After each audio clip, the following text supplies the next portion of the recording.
మొదటి సంవత్సరం 3 రోజుల పాటు చేసిన ఈ మహానాడు ఎన్టీఆర్ ఆత్మ సంతోషిస్తుందో లేదో వాళ్ళ మనస్సాక్షిని అడగమని ఆంధ్రప్రదేశ్ రాష్ట్ర ప్రజలను కూడా ఒక్కసారి గుర్తుకు చేసుకోమని కోరుతా ఉన్నా. అంటే ఎన్టీ రామారావు గారికి చనిపోయే టైంలో ఎంత మనస్క్షోభకి గురయ్యారో, ఆయన ఎంత నరకయాతన అనుభవించారో ఆంధ్రప్రదేశ్ రాష్ట్ర ప్రజలందరికీ కూడా తెలుసు. మరొక్కసారి గుర్తుకు చేస్తూ ఉన్నా. ఆయన మాట్లాడిన మాటలు ఇంకా ఎవరు కూడా మర్చిపోలే. అసలు ఏ వీడియోలు పెట్టడం ఏంటండి, ఏ వీడియోలో వాళ్ళు భజన కొట్టించుకోవడం ఏంటండి. ఆయన ఏదో స్వర్గం నుంచి ఆశీర్వదిస్తున్నాడు చంద్రబాబు నాయుడు గారి గురించి ఆయన ఏం మాట్లాడాడు? సాక్షాత్తు ఔరంగజేబుతో పోల్చాడు. ఔరంగజేబుతో ఆయన పోల్చి రావణాసురుడితో పోల్చాడు. ఇది చరిత్ర, ఇది ఆయన నోటితో ఆయన మాట్లాడిన మాటలు.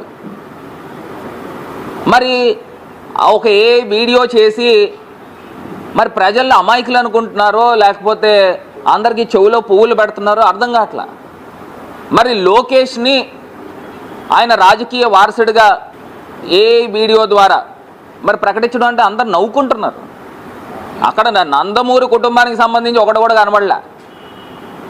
బాలకృష్ణ కనబడలా, లేకపోతే జూనియర్ ఎన్టీఆర్ కనబడలా, ఎవరు కనబడలా. కాకపోతే భజన, దాన్ని అంటారు కదా, ఏదో సినిమాలో చెప్తారు భజన. 3 రోజుల పాటు అక్కడ జరిగింది ఏంటంటే పూర్తి స్థాయిగా మనకు కనబడేది ఆత్మస్తుతి, పరనింద. ఇంకా అంత తప్పితే ఇంకా అక్కడ ఏమి కూడా కనబడలే. ఇవాళ రాష్ట్ర ప్రజలందరూ కూడా గమనించి మనం కోరుతా ఉన్నాం. ఇవాళ ఒక్క పథకానికి దిక్కుమొక్కు లేదు. సంవత్సర కాలం అయింది. మళ్ళీ అక్కడ చెప్తా ఉన్నారు ఇంకో 30 సంవత్సరాల పాటు మనమేం చెప్తా ఉన్నారు. మీరు ముందర ఒక సంవత్సరంలో మీరు చేసింది ఒకసారి రోడ్లపైకి వచ్చి ప్రజలు ఇంటింటికి కూడా వెళ్ళండి. మరి నేను చెప్తా ఉన్నా, దుమ్మెత్తి పోస్తారు ఇవాళ ప్రజలు. మీరు ఇంటింటికి కనుక వెళ్తే ఒక్క పథకం ఇలా. ఇవాళ మహిళా గ్రూపులు వాళ్ళని ఏ రకంగా బెదిరించారండి. ఇవాళ సోషల్ మీడియా వేదికగా మన అందరం కూడా విన్నాం. ఏ రకంగా ఒకవేళ మీరు కనుక రాకపోతే మీకు వచ్చే పథకాలన్నీ కట్ చేస్తాం. అసలు ముందర పథకాలు ఇచ్చింది ఏమున్నాయి కట్ చేయడానికి? బెదిరింపులు. మరి ఆ మహానాడుకి జనాలు తరలింపు కార్యక్రమము ఏ రకంగా మహిళల్ని ఏ రకంగా గురి చేశారనేది కనబడుతూ ఉంది. ఇది కాకుండా ఇవాళ ఉమ్మడి తూర్పుగోదావరి జిల్లాలో కోనసీమకి మరి ఇవాళ చంద్రబాబు నాయుడు గారు రావడం జరిగింది. అంబేద్కర్ కోనసీమ జిల్లాకి వచ్చినప్పుడు 4,000 రూపాయలు పెన్షన్ ఇవ్వడం గురించి లక్షల రూపాయలు ఖర్చు పెట్టి ఆయన ప్రతి నెల ఒక డ్రామా కొడతా ఉన్నాడు. మళ్ళీ ఆ డ్రామాలో కూడా చూస్తే ఆయన మైక్ పెట్టుకోవడం, ఇలా మైకులు పెట్టుకున్నట్టు ఆ పక్కనున్న మహిళలో లేకపోతే వృద్ధులో వాళ్ళకి మైకులు పెట్టడం. అసలు ఏంది? మీతో పాటు మీ డిప్యూటీ సీఎం గారు ఉన్నారు, ఆయన సినిమా యాక్టర్. ఆయన అడిగితే ఎలా తీయాలి, తెలియకోకుండా ఎలా తీయాలనే చెప్తాడు. అంతేగాని ఏంటి డ్రామా ఏంటి? అది భక్త డ్రామా కింద కనబడుతూ ఉంది. వాళ్ళు ప్రజలు నవ్వుకుంటున్నారా లేదా అనేది కూడా కనబట్లే.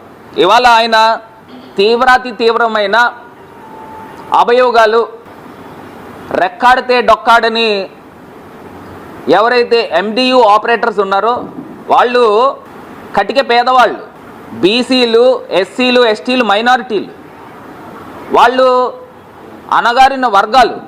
ఆ ప్రజలకి జగన్మోహన్ రెడ్డి గారు చేయూతనిస్తూ ఇంటింటికి కూడా రేషన్ని డోర్ డెలివరీ చేసే విధంగా మరి వాళ్ళకి అవకాశం కల్పిస్తే వాళ్ళ మీద అసలు ఎంత తీవ్రమైన అబాండాలు వేశారని అంటే వాళ్ళు ఏదో టెర్రరిస్టుల్లాగా వేల కోట్ల రూపాయలు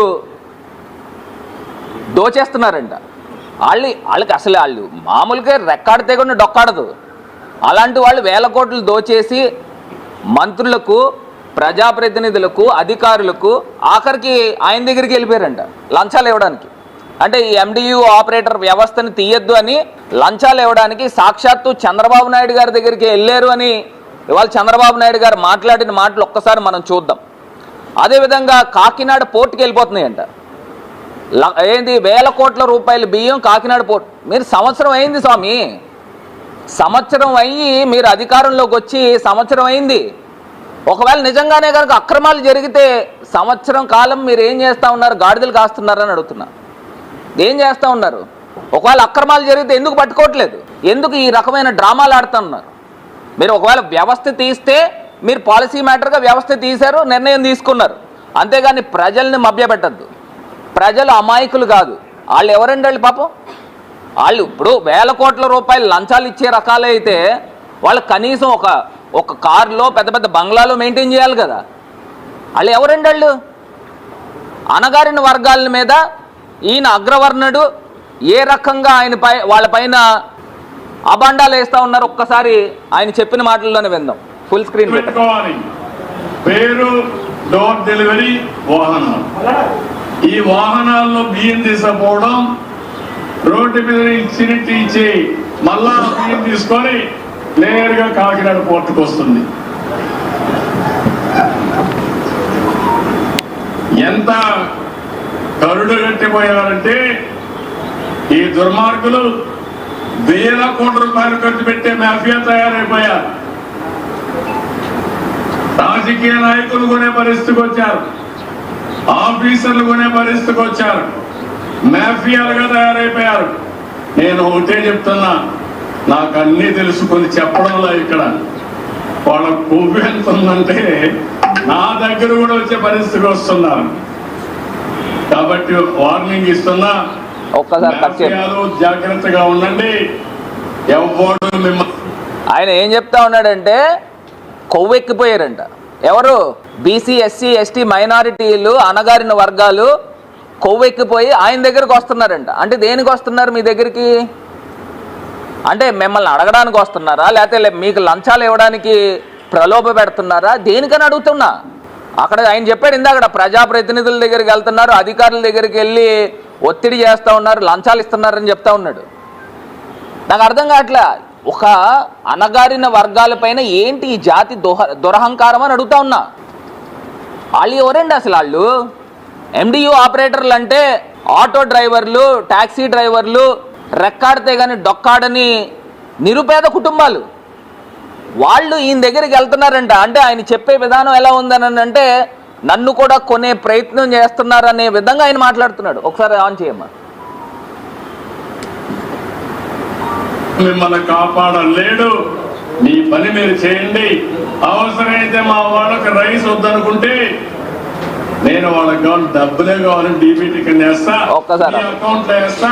ఆ దుకాణం ఆయన చెప్తా ఉన్నాడు, రైస్ అక్కర్లేకపోతేనంట DBT వేస్తారంట. ఇప్పుడు దాకా మరి ఏం DBT వేసాం ఈ సంవత్సర కాలంలో నన్ను అడుగుతున్నా. DBT కిందన మనం ఏం పథకం వేసామని అడుగుతున్నా. ఇవాళ సూటిగా ప్రశ్నిస్తున్నా. సంవత్సరం అయింది మీరు వచ్చి, మీకు ఒకవేళ రైస్ వద్దంటే DBT వేస్తాను అంటున్నాడు. అసలు DBT ఏమేశారు నాయన అని అడుగుతానా.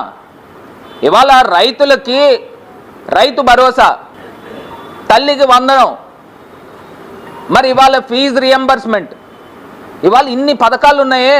ప్రతి మహిళకి 1500 ఇస్తా ఉన్నారు. మరి ఇవన్నీ DBTలే, ఒకటైనా వేసారా అని అడుగుతా ఉన్నా. ఇప్పుడు ఆయన అబద్ధాలు, నోరిప్పితే అబద్ధాలు ఆంచి. మీకు నచ్చిన నిత్యావసర వస్తువులు మీరు కొనుక్కోవచ్చు.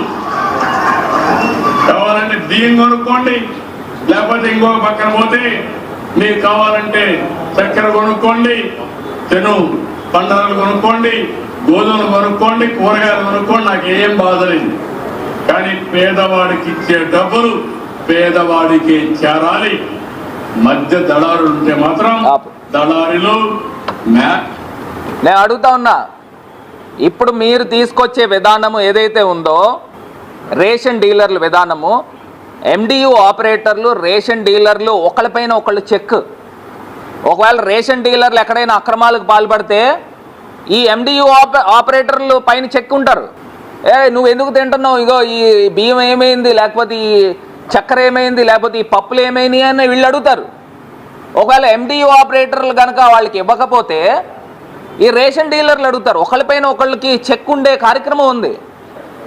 మరి మీరు తీసుకుని వచ్చి ఎవరైతే సుమారుగా 30,000 దగ్గరగా రేషన్ డీలర్లు ఉన్నాయో రాష్ట్ర వ్యాప్తంగా, గతంలో మా ప్రభుత్వం వచ్చినప్పుడు వాళ్ళని తెలుగుదేశం పార్టీకి సంబంధించిన కార్యకర్తలే ఉన్నారు చాలామంది. వాళ్ళని ఎవరిని కూడా ఏ తప్పులు లేకుండా ఎవరిని తొలగించలేదే. మరి మీరు చేసే విధానం ఏంటి అని అడుగుతా ఉన్నా. ఇవాళ సాక్షాత్తు తెలుగుదేశం కార్యకర్తలు మీ గవర్నమెంట్ వచ్చిన వెంటనే మా తాలూకా కొంతమంది నాయకురాళ్ళ పేర్ల మీద ఉన్నాయి, ఇమీడియట్గా తొలగించారు. ఎవరైతే వైఎస్ఆర్సీపీ సానుభూతి పరులు ఉన్నారో రేషన్ డీలర్ల కింద వాళ్ళని ఇమీడియట్గా తొలగించారు చాలామందిని. కానీ గతంలో మేము ఎప్పుడు చేయలేదే. మీరు రేషన్ డీలర్లను తీసుకుని వచ్చి వాళ్ళని దళారీ వ్యవస్థని ప్రోత్సహించే విధంగా మీరు చేస్తూ ఉన్నారనేది ఇది ముమ్మాటికి నగ్న సత్యమని ఈ సందర్భంగా తెలియపరుస్తున్నా. నేను ఒకటే చెప్తున్నా, మీరు అంటా ఉన్నారు కాకినాడ పోర్టుకి 1,000 కోట్ల రూపాయలు బియ్యం వెళ్ళిపోతూ ఉందని. సంవత్సర కాలం ఏం చేస్తున్నారు అని అడుగుతున్నా. ఒకవేళ బియ్యమే గనక ఈ MDU ఆపరేటర్లు వాళ్ళు తీసుకెళ్తే ఎలా తీసుకెళ్తారండి? ఒక ఆటోలో తీసుకెళ్తారా? అంటే సీజ్ ద షిప్ టైప్లో షిప్లోకి వీళ్ళు ఆటోలు తీసుకుని వెళ్ళి షిప్లో పెడతారా? ఎలా తీసుకెళ్తారు? 1,000 కోట్ల రూపాయల మాఫియా ఎలా తయారవుతుంది? ఒకవేళ నిజంగా మాఫియా జరిగితే మీరేం చేస్తూ ఉన్నారు? సంవత్సర కాలంలో ఇంత పెద్ద మాఫియా జరిగిందని మీరు చెప్తా ఉన్నారు కదా, ఎవరిని పట్టుకున్నారు? ఎవరు ఎన్ని వందల కోట్ల రూపాయలు బియ్యాన్ని అక్రమార్కులుగా ఈ MDU ఆపరేటర్లు చేశారు?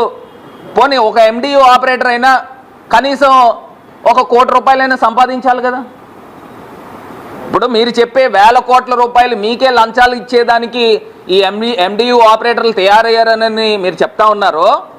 ఒకవేళ వాళ్లే కనుక అయితే కనీసం ఒక MDU ఆపరేటర్ అయినా కనీసం 1 కోటి రూపాయలైనా సంపాదించాలి కదా. ఎవరు సంపాదించారని అడుగుతున్నా, ఏ రకంగా సంపాదిస్తారని అడుగుతున్నా. ఒకవేళ సంపాదిస్తే మీరేం చేస్తూ ఉన్నారని అడుగుతున్నా.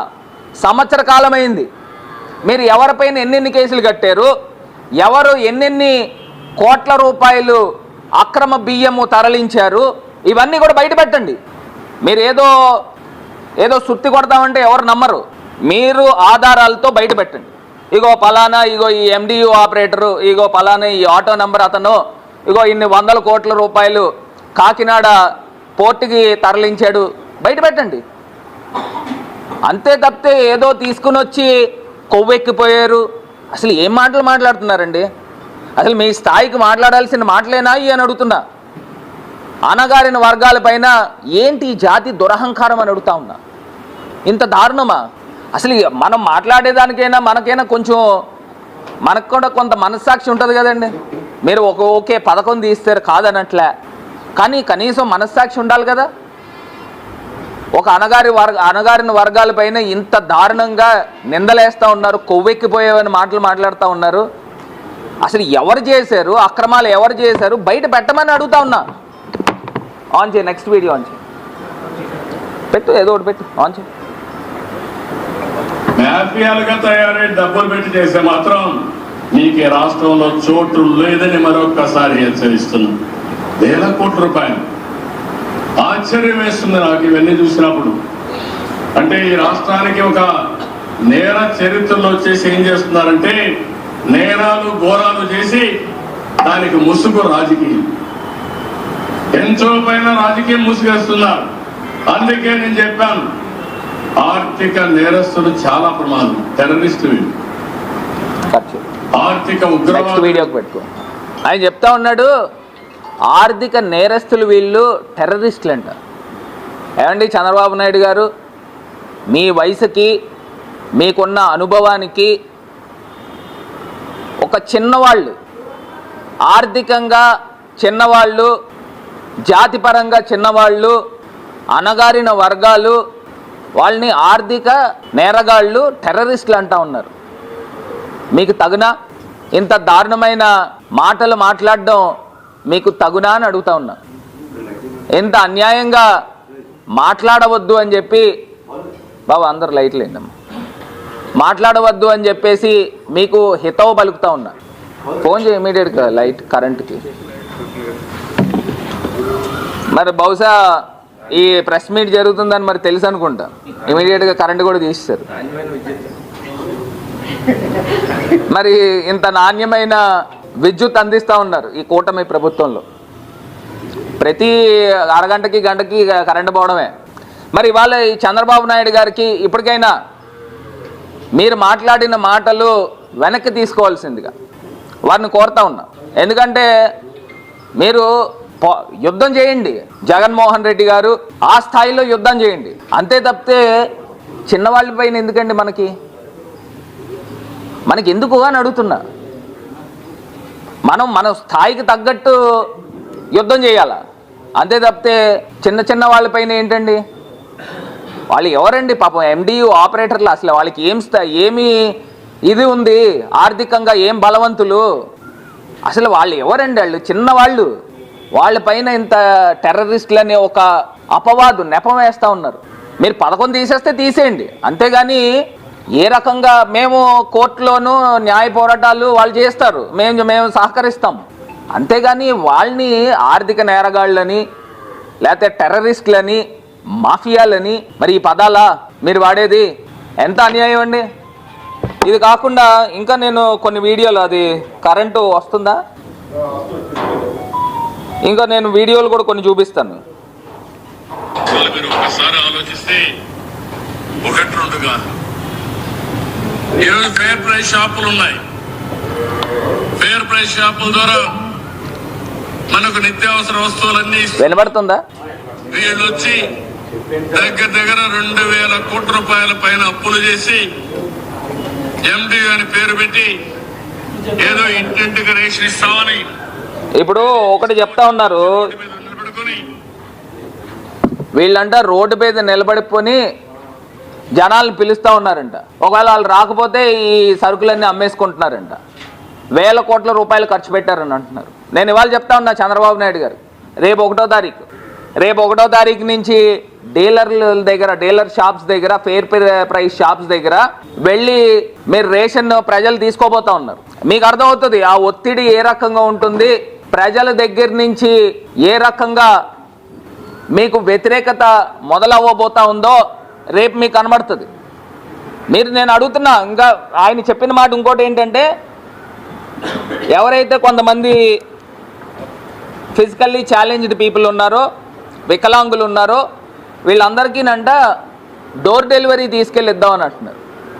నేను అడుగుతా ఉన్నా, మీరు ఉన్న వాలంటీర్లని తీసేశారు, మీరు ఇప్పుడు పెన్షన్లే డోర్ డెలివరీ ఇవ్వలేకపోతున్నారు. వాళ్ళనే డైరెక్ట్గా నేరుగా మీరు సచివాలయాలకు వచ్చి తీసుకోమని మీరు హుకుం జారీ చేస్తూ ఉన్నారు. అక్కడ ఉన్న సచివాలయంలో అధికారులు కానీ మిగతా వాళ్ళు కానీ ఎవరు డోర్ డెలివరీ ఎవరు తీసుకుని వెళ్ళి పెన్షన్ ఇవ్వట్లేదే. మరి అలాంటిది ఫిజికల్లీ ఛాలెంజ్డ్ పీపుల్ కంటే వీళ్ళు డోర్ డెలివరీ తీసుకెళ్ళి రేషన్ ఇస్తారంట. ఎవరు చెవుల్లో పువ్వులు పెడుతున్నారని అడుగుతున్నా. ఏది సక్రమంగా చేసే కార్యక్రమం లేదు, ఉన్న వాళ్ళందరినీ కూడా తీసేస్తూ ఉన్నారు. వీళ్ళంతా ఎవరండి? నిరుద్యోగుల్ని మాఫియా కిందన అభివర్ణించిన మహా గొప్ప వ్యక్తి చంద్రబాబు నాయుడు గారు. నిరుద్యోగుల్ని ఈ రకంగా ఆయన మాట్లాడిన మాటలు ఒకసారి ఆన్ చేయమ్మా. మరి ఈ రకంగా మాట్లాడుతూ ఆయన సాక్షాత్తు ఎన్టీ రామారావు గారే చెప్పారు. ఏమని చెప్పారనంటే, చంద్రబాబు నాయుడు జామాత దశమగ్రహ అని చెప్పాడు. చంద్రబాబు నాయుడు నేను యాక్టర్నే, నాకన్నా గొప్ప నటుడు అని చెప్పిన వ్యక్తి చంద్రబాబు నాయుడు గారిని చెప్పిన వ్యక్తి ఎన్టీ రామారావు గారు. అసలు ఇది కాకుండా తిరుమల తిరుపతి దేవస్థానంలో అండి మీరు చూస్తే సౌకర్యాలు లేవు. లైన్లో రోజుల తరబడి మరి ప్రజలందరూ కూడా దర్శనానికి వెళ్తూ ఉన్నారు. కొన్ని గంటలు, ఆల్మోస్ట్ రోజున్నర కూడా పడుతూ ఉంది. మరి వీళ్ళు అక్కడ పాలు కానీ లేకపోతే సౌకర్యాలు కానీ కల్పించాలి కదండి. ప్రజలందరూ కూడా అస్తవ్యస్తంగా ఉంటే కొంతమంది మాకు కల్పించండి అని అక్కడ స్లోగన్లు చేస్తూ ఉంటే వాళ్ళ భక్తులపైన కూడా ఈయన నిందలేస్తూ ఉన్నాడు. అంటే ఏ రకంగా మాటలు మాట్లాడుతూ ఉన్నాడో ఇవాళ ప్రజలను గమనించమని కోరుతా ఉన్నా. నేను ఇవాళ ఫైనల్గా ఒక్కటే అంశం చెప్తా ఉన్నా, మీరు ఏదైతే నిందలు వేశారో దీన్ని బేషరత్తుగా మీరు వెనక్కి తీసుకోండి. అంటే మీ స్థాయికి నేను క్షమాపణ చెప్పండి అని కూడా నేను అనట్లా. మీరు ఇమీడియట్గా బేషరత్తుగా మీ మాటకి నేను అన్న మాటలు వెనక్కి తీసుకుంటున్నానని చెప్పాల్సిన అవసరం మీ పైన ఉంది. ఎందుకు చేస్తున్నానంటే వీళ్ళందరూ కూడా సామాజికంగా ఆర్థికంగా అందరూ చిన్నవాళ్ళండి. వాళ్ళపైన మీ ప్రతాపం చూపిస్తూ ఉన్నారు, వాళ్ళపైన మీరు నిందలేస్తూ ఉన్నారు. దీన్ని బేషరత్తుగా మీరు వెనక్కి తీసుకోవాల్సిందిగా వైఎస్ఆర్ కాంగ్రెస్ పార్టీ తరఫున ఇవాళ మిమ్మల్ని డిమాండ్ చేస్తూ ఉన్నాం. అవునవుదా సార్? ఇంకేమన్నా ఉందన్నా? ఇవాళ కూడా ఇంకొకటి కూడా మీకు చెప్పాల్సింది అంశం ఏంటంటే హైకోర్టులో కూడా ఈ MDU ఆపరేటర్స్ ప్రతినిధులు కొంతమంది హైకోర్టుకు వెళ్ళడం జరిగింది. హైకోర్టు న్యాయస్థానం కూడా దీన్ని బెంచ్ మీదకి లంచ్ మోషన్ మూవ్ చేయడం జరిగింది. మరి ఆ లంచ్ మోషన్లో కూడా న్యాయస్థానం కూడా ప్రశ్నించారు. హుటాహుటిన 20-30 మంది లాయర్లు తెలుగుదేశం పార్టీ నుంచి హైకోర్టుకు వచ్చేసారు. హుటాహుటిన ఇది బెంచ్ మీదకి వచ్చేసింది, లంచ్ మోషన్ మూవ్ అవుతా ఉంది. న్యాయస్థానం కూడా ప్రశ్నించారు. ఏమని ప్రశ్నించారు అని అంటే, ఇంకా 18 నెలలు వీళ్ళకి కాలపరిమితి ఉన్నప్పుడు ఎందుకు మీరు ఈ వ్యవస్థను రద్దు చేస్తున్నారు? రెండోది, వీళ్ళు నెలవారీ EMI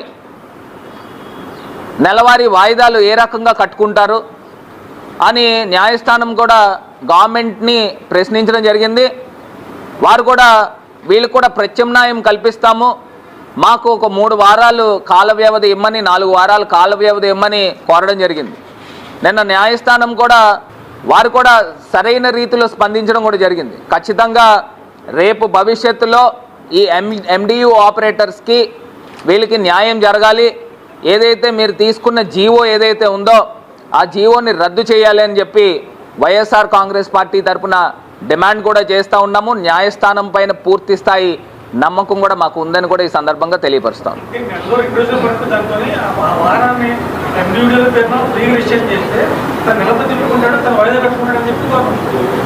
ఇప్పుడు మీరు ఎప్పుడైనా చూసారండి 2 రోజుల్లో రేషన్ ఇవ్వడం ఎక్కడైనా జరుగుతుందా? ఇప్పుడు 2 రోజుల్లో రేషన్ ఇవ్వడం ఎక్కడైనా జరుగుతుందా? కనీసం 10 రోజులు పడతాం. డోర్ డెలివరీ అంటే ఏంటండి? ఒకవేళ ఇంటింటికి మ్యాక్సిమం వెళ్ళకపోయినా ఆ వీధి చివర వచ్చినా ఒక 20 కుటుంబాలు ఉంటే 20 కుటుంబాలు చక్కగా వచ్చి వాళ్ళు ఫోన్లో మాట్లాడుకుంటారు. ఇగో పలానా టైంకి వస్తున్నాము అని వాళ్ళకి తెలుసు, తీసుకునే వాళ్ళకి తెలుసు, ఇచ్చేవాడికి తెలుసు. అలా ఉండదండి. ఎందుకంటే ఇది కాదు ఇది వ్యవస్థ అనేది ఇవాళ ఒక్క రోజుతో ఇచ్చేది కాదు కదా. ప్రతి నెల పలానా రోజు వస్తామని చెప్పేసి వాళ్ళు ఫోన్లు మాట్లాడుకుంటారు. ఇవన్నీ ఒక స్ట్రీమ్ లైన్ పద్ధతి అంతా కూడా చాలా సవ్యంగా జరుగుతూ ఉంది.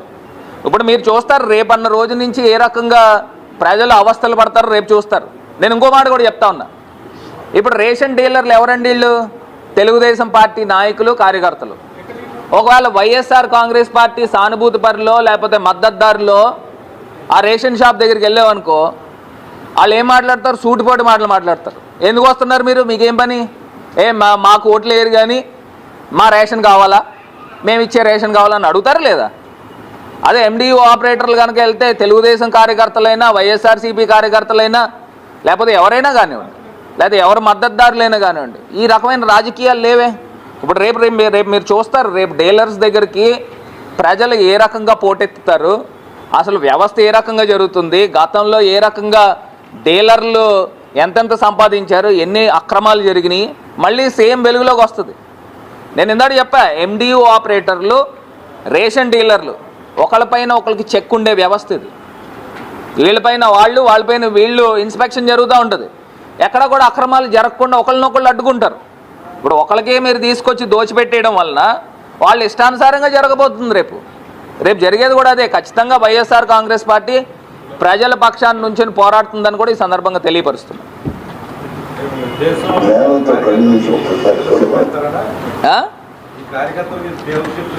100% అండి.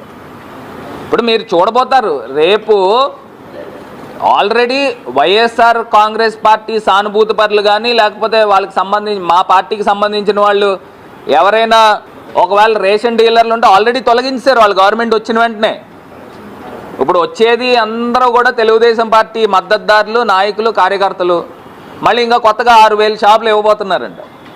ఇవన్నీ కూడా ఎమ్మెల్యేలు అమ్మేసుకోబోతున్నారు. రేపు ఎమ్మెల్యేలు అందరూ కూడా ఒకవేళ రాజమండ్రి నగరానికి గనక ఒక 30-40 రేషన్ షాపులు వచ్చినాయి అనుకోండి, ఒక్కొక్క రేషన్ షాపు నా దగ్గరకు వచ్చింది మరి నా నోటీస్కి 5 లక్షలు చెప్తున్నారంట. మరి ఒక్కొక్క రేషన్ షాపు మరి ఈ రకంగా అమ్మేసే కార్యక్రమం కూడా రేపు జరగబోతుంది. ఇవన్నీ కూడా పట్టుకునే కార్యక్రమం కూడా మేమందరం కూడా టార్చ్ బేరర్స్లా పనిచేస్తాం. ఇంక వదిలే అయిపోయింది. ఒక్కసారి కూడా ఇది కూడా వినండి అన్న. మహానాడులో ఏం మాట్లాడారు, ఎన్టీ రామారావు గారిని ఏం చేశారు పెట్టు. నా రక్తం మంచి పుట్టిన నా కూతురికి పెడిగిస్తే తండ్రి లాంటి వాడిని ఏ విధంగా మోసం చేశాడు ఒకసారి ఒరిజినల్ ఏ కాదు ఒరిజినల్. మరి మొఘల్ సామ్రాజ్యం టైంలో ఆ రోజు ఆ తండ్రిని జైల్లో పెట్టి అన్నంలో జరిపించాడు అదే విధంగా చంద్రబాబు నాయుడు ఏ విధంగా ఎన్టీ రామారావు విద్రోహం చేశాడు పదవి కోసం అనేది నిదర్శనం. సాక్షాత్తు ఇది శాస్త్రసంగా ఉంటుంది. మనిషి పోతాడు ఇది ఏ కాదండి ఒరిజినల్. ఏ విధంగా తండ్రి లాంటి ఎన్టీ రామారావు విద్రోహం చేశాడు కేవలం పదవి కోసం అనేది నిదర్శనం. సాక్షాత్తు ఇది శాస్త్రసంగా ఉంటుంది. మనిషి పోతాడేమో కానీ ప్రజల మనస్సు పోదు. మనిషి పోతాడేమో కానీ రికార్డు పోదు. రికార్డు పోదు. అంటే ఏ ద్వారా మొత్తం మోళీ చేయించారని చంద్రబాబు నాయుడు గారు చూపించారు.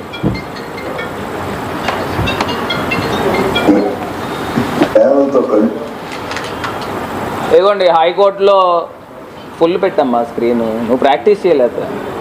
హైకోర్టులో లంచ్ మోషన్ మూవ్ చేశాము. అది 4 వారాల పాటు దానికి వాళ్ళకి టైం ఇచ్చారు గవర్నమెంట్కి. సో ఖచ్చితంగా న్యాయస్థానం పైన మాకు పూర్తి స్థాయి నమ్మకం ఉంది. అది కూడా లైవ్ వీడియో కూడా టెలికాస్ట్ ఉంది, అది కూడా తెప్పిస్తున్నాను. కోర్టులో ఏ రకంగా మా అడ్వకేట్లు క్వశ్చన్ చేశారు అనేది అది కూడా ఓకే రైట్.